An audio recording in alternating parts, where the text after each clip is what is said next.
wassalatu wassalamu ala Rasulillah Sayyidina Muhammad bin Abdillah wa ala alihi wa sahbihi wa man tabi'ahu wa nasarahu wa wala hawla wala quwwata illa billah wa ba'du.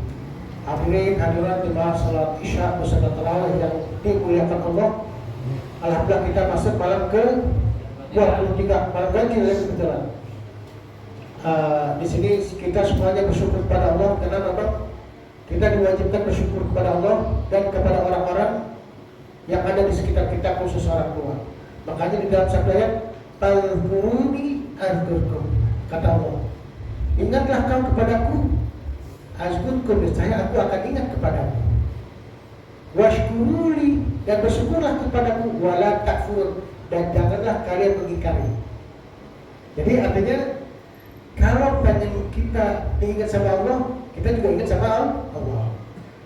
Kalau kita pengen apalagi mendapat sebagai orang bersyukur, maka kita jangan kufur. Nah artinya di sini Allah menganjurkan kita bersyukur. Dan bersyukur itu ada dua macam, ada bersyukur kepada Allah, ada bersyukur kepada manusia. Contoh bersyukur kepada manusia, dulu waktu saya masih anak-anak saya pernah cerita ya, saya minta duit jajan sama orang tua, ya minta duit jajan, dikasih sama ayah saya ucap apa? Alhamdulillah.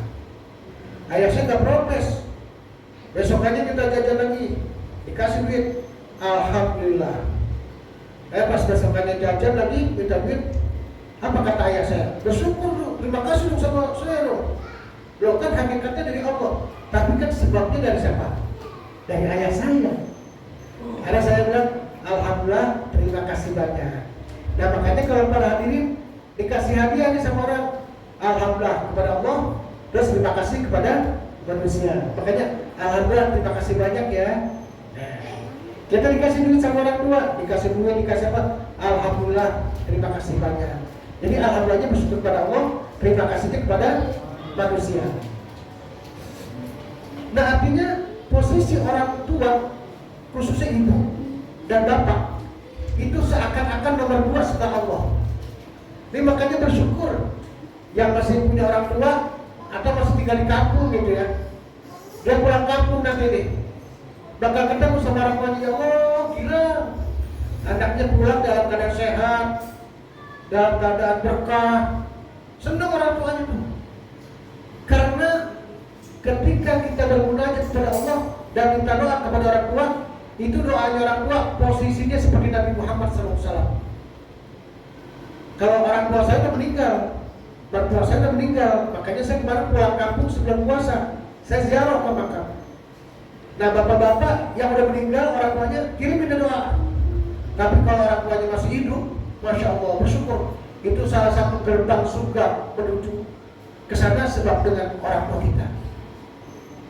Makanya doaul walidi li waladihi ka du'ain nabiyyi li ummatihi.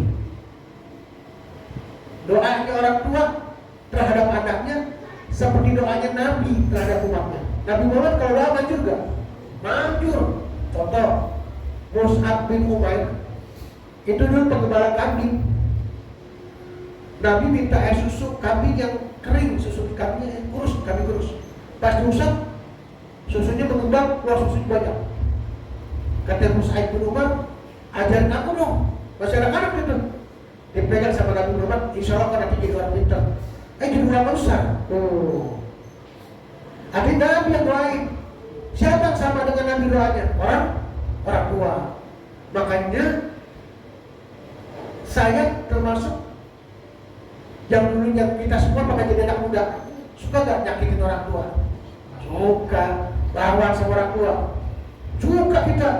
Tapi pas jadi orang tua sekarang gimana rasanya? Berat gak? Ya Allah berat, capek, punya istri, punya anak, anaknya langsung naik, obat-obatan gitu kan. Ya Allah capek. Tapi begitulah nanti kita menjadi orang tua baru berasa, ya Allah betapa beratnya jadi orang tua. Nah, baru kita berasa sayang sama orang tua. Nah makanya mumpung orang tua kita masih ada, minta doanya terus, minta doanya terus. Ini sedikit cerita dari teman. Teman saya anaknya kurang bagus, bandel kata orang nakal. Tapi emaknya nih selalu nyuruh cium tangan. Tiap mau berangkat kemarin cium tangan. Padahal dulu, wah sekolahnya bapak naik, berantem mulu, wah. Tapi sama mamanya dipatuh, mak, doain ya, mak doain. Sampai gampang jalan rezekinya tuh anak. Ya pan anak gua suruh cium tangan mulu, gua katanya gitu. Itu tangan nempel orang tua ke anaknya, orang tuanya redok. Begitu juga tuh, dikasih kemudahan rezekinya tuh anak. Saya mendengar cerita itu, ya Allah tuh orang bukan ustazah, tapi diajarin buat saya dapat masukan. Begitu mahalnya cium tangan, sepuh. Makanya kalau cium tangan begini ya, tuh. Ada orang begini ya, ini, ada begini, ini, ada begini.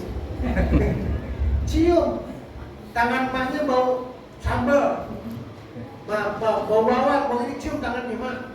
Tuh, cium tangannya, kasih. Doain ya mak ya. Yang orang tuanya jauh, minta doanya, video call kalau sekarang, enak sekarang, urusan masuk telegram, surat paling, ngirim seminggu, nyampe seminggu, 2 minggu, ujung-ujung. Kalau kita 3 hari dia nyampe. Enak sekarang video call mah di mana mah? Mana di kebun, mama di belakang kali bor. Makanya jago renang rupanya nih. Artinya dulu susah, sekarang kita dikasih kemudahan-kemudahan, mumpung bisa komunikasi. Kalau belum sempat pulang, bisa juga ada di antara kita nggak sempat pulang kampung nih, karena beberapa sebab nggak sempat pulang kampung, video call deh. Mana ada rezeki sedikit mak, kirimin, tunjukin rasa senang kita terhadap orang tua. Orang tua kita melihat kita senang, itu jadi doa. Makanya berapa banyak orang yang suka ngeluh susah, hidup jadi susah. Tapi kalau hidupnya merasa senang, merasa kaya, akan menjadi apa? Jadi kaya. Alhamdulillah, gitu. Mak nggak bisa pulang kampung, sebab lagi repot, padahal gak ada duit. Ya mau doain nih, kirimin mak duit. Ya Allah tuh mak, girang banget, didoain selamanya. Insya Allah dengan sebab doanya jadi berkah. Nah mudah-mudahan di akhir-akhir Ramadan ini yang pahalanya begitu besar dan banyak yang gak sempat pulang kampung, terus doain orang tua. Saya termasuk juga agak jarang sekarang ini ngedrop ya. Artinya tapi saya dengan sebab ngomong seperti ini, mudah-mudahan kita semua akhir-akhir Ramadan, apalagi malam-malam ngajil, kita banyak berdoa khususnya buat orang tua kita. Mudah-mudahan dengan sebab itu posisi orang tua kita juga naik dan derajat kita juga naik dengan sebab sayang sama orang tua. Makanya posisi orang tua seperti apa? Seperti nomor 2 di mata Allah. Coba di dalam Al-Quran. Wa'budullaha wa la tusyriku bihi syai'an wa bil walidaini ihsana. Sembahlah Allah dan jangan kamu menyekutukan sesuatu dan berbuat baiklah pada orang tua. Gak boleh berkata apa? Kasar sama orang tua. Apalagi mana juga yang mulu gitu. Ada gak anak yang jaga orang tua? Hancur. Abangnya diapain, dua bapaknya dikatakan ya hancur dah. Tapi justru wala taqullahuma uff wala tanharhuma wa qullahuma qaulan karima. Wala taqullahuma, dan jangan kau berkata kepada kedua orang tua kalian uff, kayak gitu, enggak boleh tuh. Wa qullahuma, dan berkatalah kepada keduanya qaulan karima, dengan perkataan yang mulia. Apa perkataan yang mulia? Yang baik-baik. Kamu orang tua enggak boleh ngomong gini. Mak, lu gak pergi mak, gitu. Maknya ngomong lu. Pak, bapak parah pak, gitu. Lu gak jaga gak, gitu mak. Pak, bapak mesti bagian sopan, kalimat yang baik dan sopan. Insya Allah dengan sebab itu kita nanti punya keturunan insya Allah jadi baik semua. Amin. Mungkin hanya itu yang saya bisa sampaikan. Waalaikumsalam.